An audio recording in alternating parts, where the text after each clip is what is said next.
Praise the lord. దేవుని గొప్ప నామమునకు మహిమ కలుగునుగాక. మన ప్రభువును లోకరక్షకుడైన యేసుక్రీస్తు నామములో మీ అందరికీ కూడా మా శుభాలు వందనాలు తెలియజేస్తూ ఉన్నాను. ఈ సమయంలో ప్రభు అయినటువంటి యేసుక్రీస్తు సువార్త నిమిత్తం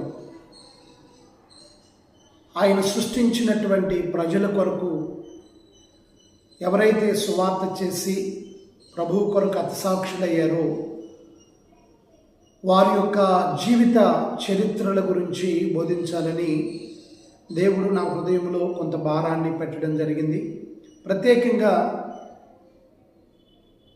ఈ యూట్యూబ్ ఛానల్ ద్వారా కొంతమంది భక్తుల యొక్క జీవిత చరిత్రలు, వారు చేసినటువంటి సేవ, వారు ప్రభువు కొరకు చేయబడినటువంటి ఆ త్యాగం గురించి కొన్ని విషయాలు కొంతమంది భక్తుల జీవిత చరిత్రలు బోధించాలని, తెలియచేయాలని ఒక చిన్న ప్రయత్నం చేస్తూ ఉన్నాం. మరి ప్రత్యేకంగా ఈరోజు మరి ఒక గొప్ప భక్తుని గురించి మీకు తెలియచేయాలని ప్రభువులు ఆశపడతా ఉన్నాను. దానికి ముందుగా చిన్న ప్రార్థన మనం చేసుకుందాం. దయగలిగిన మా తండ్రి, కృపగలిగిన మా యేసయ్య, మీకే స్తోత్రాలు వందనాలు చెల్లిస్తూ ఉన్నాం నాయన. సమయంలో ప్రభువా, ఒక గొప్ప భక్తుడి గురించి మేము ధ్యానం చేయబోతున్నాం. మీరే సహాయం చేయండి. మీ దాసుడునైనా నన్ను బలపరిచి మీరే మహిమ పొందండి. యేసయ్య పరిశుద్ధ నామమున ప్రార్థించి వేడుకుంటున్నాను పరలోకపు తండ్రి, ఆమేన్.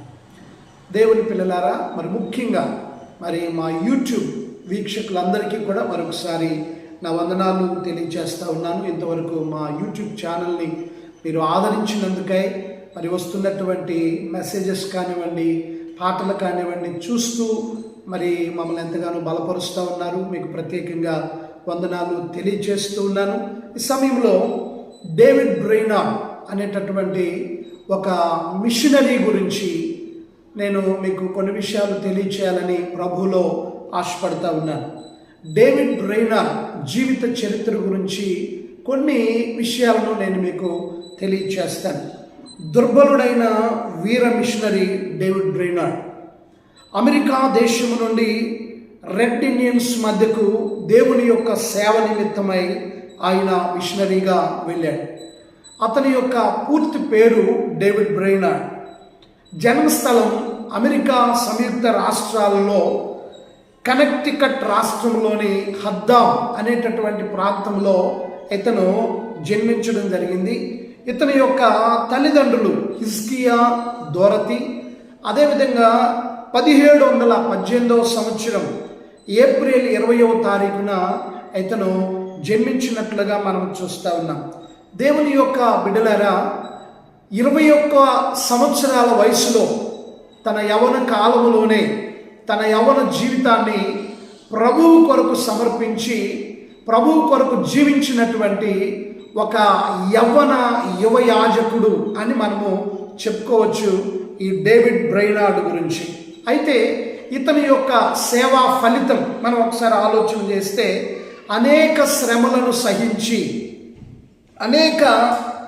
శ్రమలను వహించి ఎంతో క్లిష్ట పరిస్థితుల్లో కీకారణ్యములో ఉన్నటువంటి రెడ్ ఇండియన్స్ మధ్య గొప్ప త్యాగపూరితమైనటువంటి సేవ చేసి అనేకులకు మార్గదర్శిగా ఈ డేవిడ్ బ్రెయినార్డ్ మారినట్లుగా మనం చూస్తూ ఉన్నాం.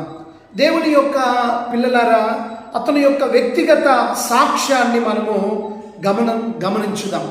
ఈ డేవిడ్ బ్రెయినార్డ్ 1718వ సంవత్సరం ఏప్రిల్ 20వ తారీఖున అమెరికా సంయుక్త రాష్ట్రాలలో దేవుని బిడ్డలారా హద్దామ్ అనేటటువంటి ఒక ప్రాంతంలో ఈయన జన్మించాడు. చిన్న వయసు నుండి డేవిడ్ బ్రెయినార్డ్లో ఉన్నటువంటి ఆలోచన ఏంటంటే, దేవుని బిడ్డలారా, దేవుడు మనలో పెట్టినటువంటి ఆత్మ గురించి ఎప్పుడు ఆలోచన చేస్తూ ఉండేవాడు. అలాగే మరణము తర్వాత ఉండేటటువంటి జీవితము గురించి డేవిడ్ బ్రెయినార్డ్ ఎక్కువగా ఆలోచన చేస్తూ ఉండేవాడు. అంత మాత్రమే కాదు, కానీ తన హృదయములో ఎప్పుడు కూడా నిత్యము ఆనందము, సంతోషము కలిగి ఉండాలని, ఒకవేళ మరణిస్తే పరలోకములో ఉండాలనేటటువంటి ఒక ఆశ, హృదయ వాంఛ చిన్నప్పటి నుండి డేవిడ్ బ్రేనార్డ్ హృదయములో ఉండిపోయింది.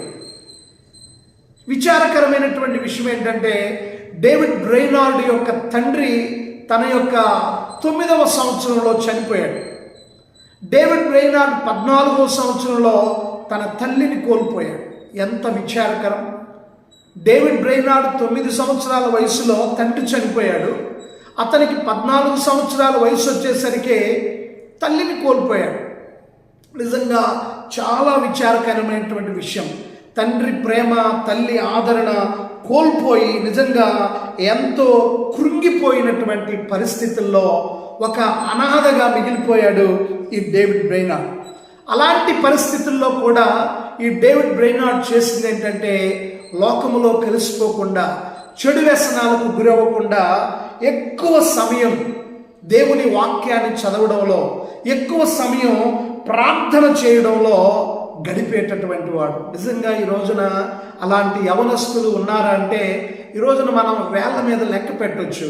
కానీ 1700 సంవత్సరంలో డేవిడ్ బ్రేనార్డ్ తన యవన కాలములో ఒక అనాథయుండి కూడా నిజంగా చెడు స్నేహాలకు, చెడు వ్యసనాలకు దూరంగా ఉండి నిజంగా దేవుని వాక్యములో, ప్రార్థనలో ఎక్కువ సమయం గడిపినటువంటి వాడు.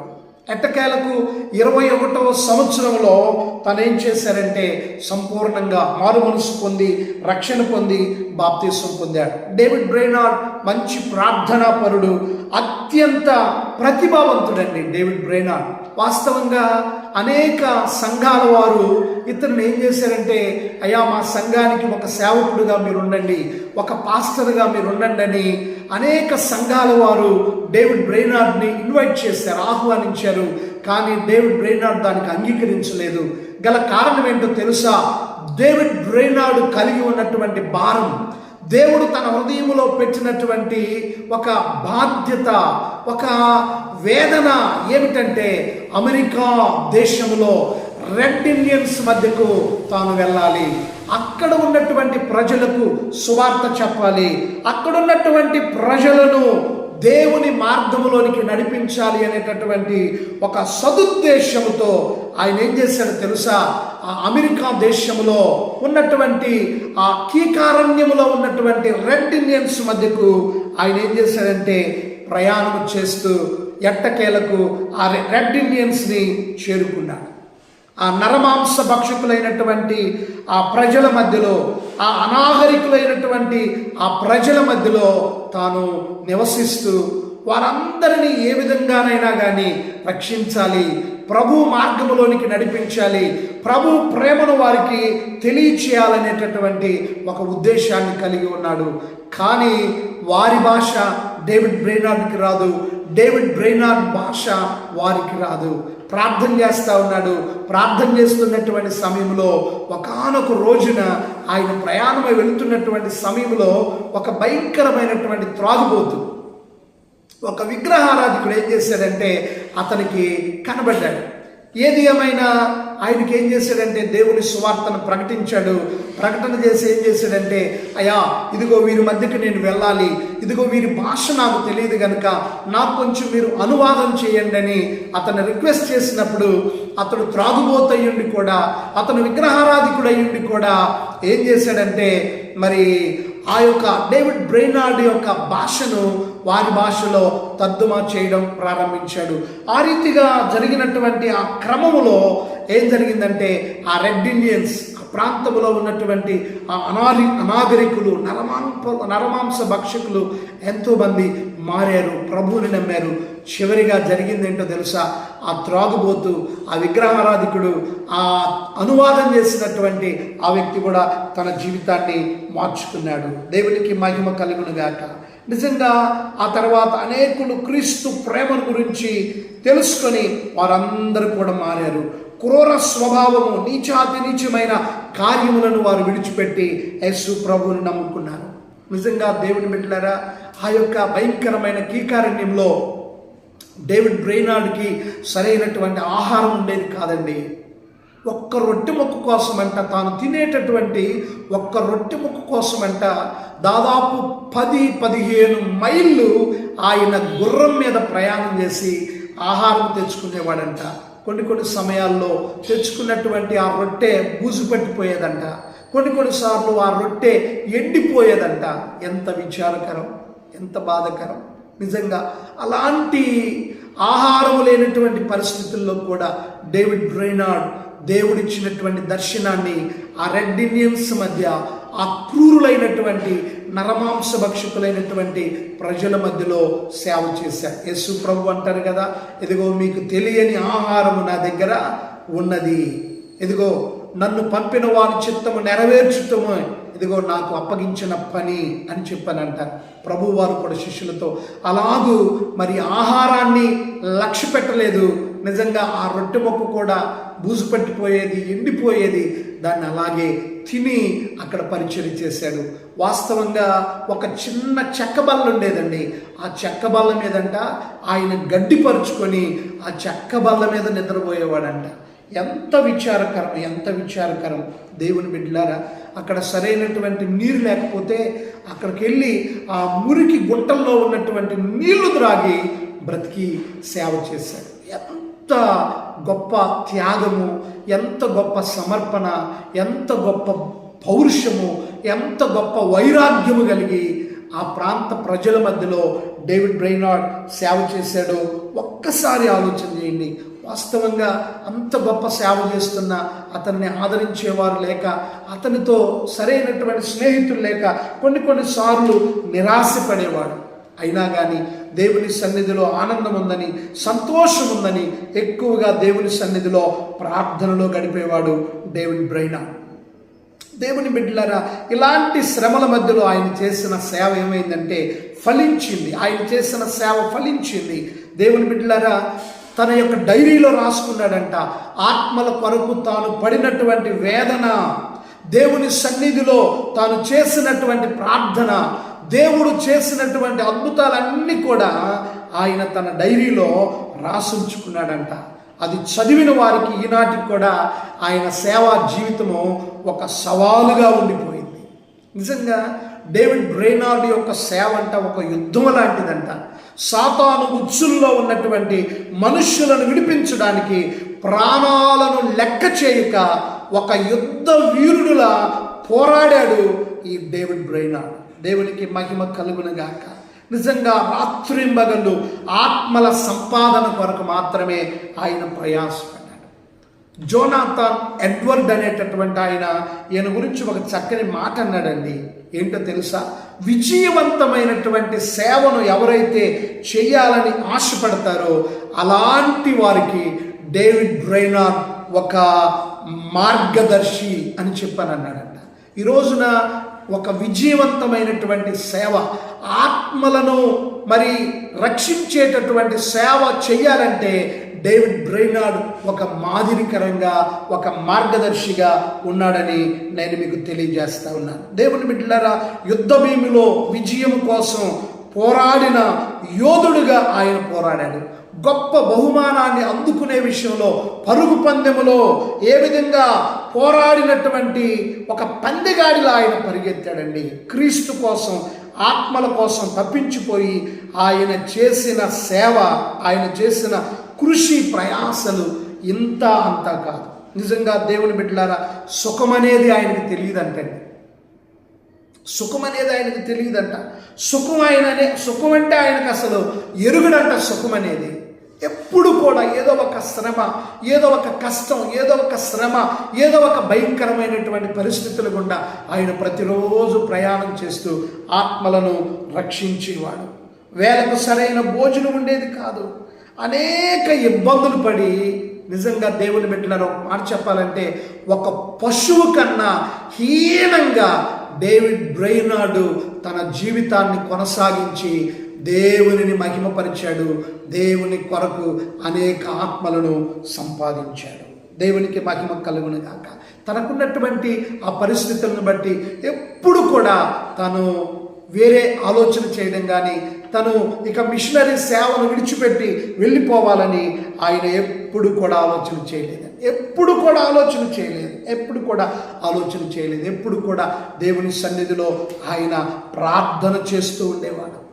దేని కొరకైతే ఆయన పంపబడ్డాడో, ఎవరైతే ఆయనను పంపించారో ఆ విషయంలో ఆయన ఒక తెగింపు కలిగి, ఒక ప్రతిష్ట కలిగి దేవుని సేవ చేశారు. నిజంగా పట్టు విడువని ప్రార్థనా పరుడైన యాకోబు వారసుడులా పట్టు విడవకుండా అనేక రాత్రులు పోరాడిన, ప్రార్థనలో పోరాడిన మహనీయుడు డేవిడ్ బ్రైనర్. బైబిల్లో యాకోబు అని ఉన్నాడు ఒక ఆయన. యాకోబు ఎబ్బోకు రేవు దగ్గర రాత్రంతా పట్టు విడవకుండా ప్రార్థన చేస్తాడు. అలాంటి యాకోబు వారసుడులా పట్టు విడవకుండా డేవిడ్ బ్రైనార్డ్ ఆ కీకారణ్యములో రెడ్ ఇండియన్స్ మధ్య ప్రార్థన చేస్తూ అనేకులను ప్రభువు దగ్గరికి నడిపించాడు. దేవునికి మహిమ కలుగును గాక. అయితే డేవిడ్ బ్రైనార్డ్ జీవించినటువంటి సంవత్సరాలు 29 సంవత్సరాలేనండి. ఆ 29 సంవత్సరాల్లో 4 సంవత్సరాలే ఆయన సేవ చేశాడు. కానీ ఆ సేవ ఎలాంటిదో తెలుసా? ఒక ప్రభావవంతమైనది, ఒక ప్రభావితంతో కూడినటువంటి సేవ ఆయన చేశాడు. ఒక 70 సంవత్సరాలు జీవించినటువంటి వ్యక్తి ఎంత సేవ చేస్తాడో అంతే సేవ 29 సంవత్సరాలు జీవించినటువంటి డేవిడ్ బ్రైనార్డ్ 4 సంవత్సరాలలోనే అంత గొప్ప సేవ చేయగలిగాడంటే ఇతని నరనరాల్లో, ఇతని హృదయములో ఇతను కలిగి ఉన్న భారం ఒకసారి చూడండి. ఈ రోజున దేవుడు మనకు అప్పగించినటువంటి పని విషయంలో మనం అలాంటి భారం కలిగి ఉన్నామా? ఒక్కసారి మనము పరిశీలన చేయాలి. ఒక్కసారి మనం పరిశీలన చేయాలి. ఒక మాట అంటాడు, ఎన్ని శ్రమలు ఎదుర్కొన్నా నా మరణము వరకు అనేకులను ప్రభువు దగ్గరికి నడిపించగలిగితే అదే నాకు 10,000 అంటాడండి. ఈ మాట మనం అనగలుగుతున్నామా? ఎన్ని శ్రమలు ఎదుర్కొన్నా, ఎన్ని కష్టాలు ఎదురైనా, తినటానికి లేకపోయినా, త్రాగడానికి లేకపోయినా, పడుకోవటానికి లేకపోయినా, నా మరణము వరకు అనేకులను ప్రభువు దగ్గరికి నడిపించగలిగితే అదే నాకు 10,000. ఎంత అద్భుతమైనటువంటి మాట అండి. తన ఆరోగ్యాన్ని లెక్క చేయలేదండి. అన్యజనుల కొరకు, ఆ నరమాంస భక్షకుల కొరకు, ఆ క్రూరులైనటువంటి వారి కొరకు తన ఆరోగ్యాన్ని కూడా లెక్క చేయలేదు. చివరికి భయంకరమైనటువంటి వ్యాధి అతనికి వచ్చేసింది. ఒక భయంకరమైనటువంటి ఆ వ్యాధి, క్షయవ్యాధి అతనికి వచ్చేసింది. చివరికి జరిగింది ఏంటో తెలుసా? దేవుని బిడ్డలారా, భయంకరమైనటువంటి ఆ వ్యాధిని బట్టి, ఆ అనారోగ్యాన్ని బట్టి 1747 సంవత్సరం అక్టోబర్ 9వ తేదీన ఆయన శుక్రవారం సూర్యుడు ఉదయించే సమయానికి ఆయన ప్రభు దగ్గరికి వెళ్ళిపోయాడు. ఆయన వెళుతూ ఆయన మరణ సమయంలో ఒక మాట అంటాడు కదా. ఆయన అంటున్నటువంటి మాట ఏంటి తెలుసా? ఇదిగో యేసు వచ్చెను, ఆయన ఆలస్యం చేయుడు, ఇదిగో నేను త్వరలో మహిమలో ఉందును, దేవదూతలతో కలిసి దేవుని మహిమ పలుకును అని ఏం చేస్తాడు తెలుసా? ప్రభు సన్నిధానానికి వెళ్ళిపోయాడు. ఈరోజున నేను మీకు ఒక ప్రోత్సాహాన్ని అందిస్తున్నాను. నేను మీకు ఒక భారాన్ని నేను మీకు వదిలిపెడుతున్నాను. దేవుని యొక్క బిడ్డలారా, దేవుని సేవకులారా, ఈ రోజున ఒక సేవకుడే సేవ చేసి ఆత్మను రక్షించడం కాదు, కానీ రక్షించబడిన నీవు కూడా సేవ చేయాలి. సేవ చేయటం అంటే దేవుడు నీకు ఇచ్చిన రక్షణ, దేవుడు నీ పట్ల చేసిన అద్భుతాలను నీ ఇంటిలో చెప్పాలి, ఇదిగో నీ వీధిలో చెప్పాలి, నీ ఉన్న సమాజంలో చెప్పాలి, నీ గ్రామంలో చెప్పాలి, నువ్వు వెళుతున్న ఉద్యోగంలో చెప్పాలి, నీవు చేస్తున్న వ్యాపారంలో ఉన్నటువంటి ప్రజల మధ్యలో చెప్పాలి. ఒక స్టూడెంట్ అయితే నీ క్లాస్లో చెప్పాలి, ఇదిగో ఒక స్టూడెంట్ అయితే నీ కాలేజీలో నువ్వు చెప్పాలి, ఒక ఎంప్లాయీ అయితే నీ ఎంప్లాయీ మధ్యలో నీవు కలిగి ఉన్న రక్షణ, నీవు పొందిన రక్షణ గురించి నీవు చెప్పి అనేకులను ప్రభు దగ్గరికి నడిపించాలి. ఈ రోజున దేవుని యొక్క సన్నిధిలో భారం కలిగి ఉన్నావా? ఒక బాధ్యత కలిగి ఉన్నావా? దేవుని బిడ్డలారా, అపోస్తలుడైన పౌలు గారు అంటారు, కొరింథీయులకు రాసినటువంటి మొదటి పత్రిక 9వ అధ్యాయం 16వ వచనంలో ఉంటుంది కదా, సువార్త ప్రకటించవలసిన భారము నా మీద మోపబడి ఉన్నది. సువార్తను ప్రకటించవలసిన భారం నా మీద మోపబడి ఉన్నది. ఈ రోజున దేవుని బిడ్డలారా, కుటుంబ భారమని, ఆరోగ్య భారమని, లేకపోతే ఆర్థికపరమైనటువంటి భారమని, దేవుడు నీ మీద పెట్టినటువంటి భారాన్ని విడిచిపెట్టావేమో, దేవుడి నీ మీద పెట్టినటువంటి భారాన్ని నువ్వు మరిచిపోయావేమో. ఈ ఉదయకాల సమయంలో ఒక్క నిమిషం మనం పరిశీలన చేసుకుందాం. పౌలు గారు అంటాడు, అయ్యో నేను సువార్తను ప్రకటించకపోతే నాకు శ్రమ, అయ్యో నేను సువార్తను ప్రకటించకపోతే నాకు శ్రమ శ్రమ శ్రమ. ఈ రోజున దేవుడిచ్చినటువంటి దర్శనాన్ని విడిచి, దేవుడిచ్చిన పిలుపును విడిచి, దేవుడిచ్చినటువంటి ఆ భారాన్ని విడిచిపెట్టి దేవుని పనిని మరిచి ఒకవేళ బలహీనమైపోయామేమో ఈరోజు దేవుడు నీతో మాట్లాడుతున్నాడు. ఆయన తన శక్తితో నింపాలనుకుంటున్నాడు, ఆయన ఆత్మతో నింపాలనుకుంటున్నాడు, ఆయన తన అభిషేకముతో నింపాలనుకుంటున్నాడు. ఇదిగో నువ్వు వెళ్ళిన స్థలములో, నీవున్న స్థలములో అద్భుతాలు చేసి నీ ద్వారా ఆయన మహిమపరచబడాలనుకుంటున్నాడు. ఒక డేవిడ్ బ్రైనార్డ్ ఎవ్వరు వెళ్ళనటువంటి ఆ రెడ్ ఇండియన్స్ మధ్యకి, ఆ అన్యజనుల మధ్యకి, ఆ అనాగరికులైనటువంటి నరమాంస భక్షకుల మధ్యకి, భాష రాని వారి మధ్యకు ఆయన వెళ్ళి ఆ ప్రాంతంలో ఎంత గొప్ప ఉద్యమం తీసుకొచ్చారు, ఎన్ని ఆత్మలను రక్షించారు. ఈ రోజున నీవున్న ప్రాంతంలో నీవెలా ఉన్నావు? నీ సేవ ఎలా ఉంది? నీ పరిచర్య ఎలా ఉంది? ఎంతమందిని నువ్వు రక్షించావు? ఎన్ని ఆత్మలను నువ్వు రక్షించగలిగావు? రేపటి దినాన ప్రభు అడిగితే, ప్రభు దగ్గర నిలబడితే మనం ఏమి చెప్పగలం? ఒకసారి మనం పరిశీలన చేసుకుందాం. మన శరీరం బలహీనమే, కానీ మన ఆత్మ సిద్ధం. నువ్వు ఆత్మలో సిద్ధముగా ఉంటే ఆయన నిన్ను వాడుకోవడానికి ఇష్టపడుతున్నాడు. ఆయన నిన్ను అభిషేకించి ఇదిగో ఈ తరములో, ఈ కృపాకాలములో ఒక గొప్ప ఉజ్జీవాన్ని నీ ద్వారా తీసుకురాబోతున్నాడు. ఒక ఉజ్జీవాన్ని నీ ద్వారా తీసుకొని రావాలని ఆశపడుతున్నాడు. ఇదిగో ఈ రోజున ఎంతో మంది గురించి మనం మాట్లాడుకుంటున్నాం. ఈరోజు డేవిడ్ బ్రైనార్డ్ ఈ విధంగా సేవ చేశాడని మనం మాట్లాడుకుంటున్నాం. అలాంటి డేవిడ్ బ్రైనార్డ్ స్థానములో దేవుడి నుంచి వాడుకోవాలని ఆశపడుతున్నాడు. ఒక డేవిడ్ బ్రైనార్డ్ లాగా దేవుని కొరకు నువ్వు వెలుగుతావా? దేవుని కొరకు మండుతావా? దేవుని కొరకు రగులుతావా? దేవుని కొరకు ఒక భారము కలిగి ఉంటావా? వైరాగ్యముతో ప్రభువు కొరకు జీవిస్తావా? ఒక్కసారి మనం పరిశీలన చేసుకుందాం, ప్రార్థన చేసుకుందాం. ప్రార్థన. పరిశుద్ధుడైన మా దేవా, ప్రేమ కలిగిన మా తండ్రి, కృప కలిగిన మా యేసయ్యా, నీకు వందనాలయ్యా. ఈరోజు డేవిడ్ బ్రైనార్డ్ జీవిత చరిత్రను మా ముందు ఉంచారు ప్రభువా. నిజంగా డేవిడ్ బ్రైనార్డ్ చిన్న వయసులో తల్లిదండ్రులను పోగొట్టుకొని ప్రభువా, మీ దర్శనములు పట్టుకొని ప్రభువా, అయ్యా క్రూరులైనటువంటి నరమాంస భక్షకులైనటువంటి అనాగరికులైనటువంటి ప్రజల మధ్యలోకి వెళ్ళి ప్రభువా, భాష రాని ప్రజల మధ్యలోనికి వెళ్ళి, ఆహారం లేకపోయినా, నీరు లేకపోయినా, అయ్యా పడుకోవడానికి సరైన స్థలం లేకపోయినా ప్రభువా, అయ్యా ఆ ప్రాంతంలో ఉండి గొప్ప సేవ చేశారయ్యా.